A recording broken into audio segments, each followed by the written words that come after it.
ইরানের পারমাণবিক স্থাপনায় যুক্তরাষ্ট্রের হামলার প্রতিবাদে উত্তাল হয়ে উঠেছে বিশ্বের বিভিন্ন শহর। বিভিন্ন দেশে বিক্ষোভে ট্রাম্প নেতানিয়াহুকে যুদ্ধাপরাধী হিসেবে উল্লেখ করে বিক্ষোভকারীরা দেন যুদ্ধ নয়, শান্তির বার্তা। শনিবার রাতে ইরানের ফোর্দো, নাতাঞ্জ ও ইস্পাহান পারমাণবিক স্থাপনায় হামলা চালায় যুক্তরাষ্ট্র। এরপর থেকে সমালোচনার ঝড় বইছে বিশ্বজুড়ে। হামলার পরপরই ব্যাপক বিক্ষোভ হয়েছে ইরানে। বিশাল বিক্ষোভ সমাবেশে অংশ নেন দেশটির প্রেসিডেন্ট মাসুদ পেজেশকিয়ানো। তেহরানের Azad square, Ferdowsi square, Imam Khomeini মসজিদ ও পার্লামেন্ট ভবনের সামনে হয় মূল বিক্ষোভ। ইরানে হামলার জেরে বিক্ষোভ হয়েছে ওয়াশিংটন ডিসিতে। রবিবার হোয়াইট হাউসের বাইরে বিক্ষোভকারীরা উদ্বেগ জানিয়ে বলেন, যুক্তরাষ্ট্র হামলায় যুক্ত হওয়ায় ইসরায়েল ইরান সংঘাত তৃতীয় বিশ্বযুদ্ধের দিকে মোড় নিতে পারে।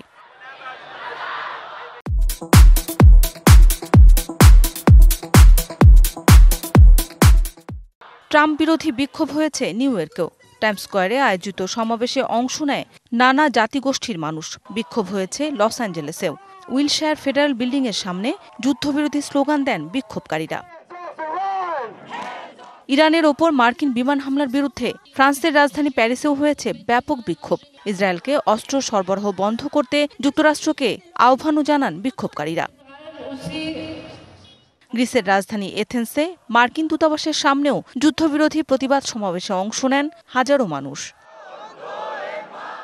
পাকিস্তানের রাজধানী ইসলামাবাদ এবং বাণিজ্যিক নগরী করাচিতেও হাজারো মানুষ রাজপথে নেমে বিক্ষোভ করেন। বিক্ষোভ হয়েছে কানাডা, জাপান, দক্ষিণ কোরিয়া, ফিলিপিন্স সহ আরও কয়েকটি দেশে। বিভিন্ন দেশের এমন বিক্ষোভে ট্রাম্প নেতানিয়াহুকে যুদ্ধাপরাধী হিসেবে বর্ণনা করা হয়। মৌসুমী শান্তা, ডিবিসি নিউজ ডেস্ক।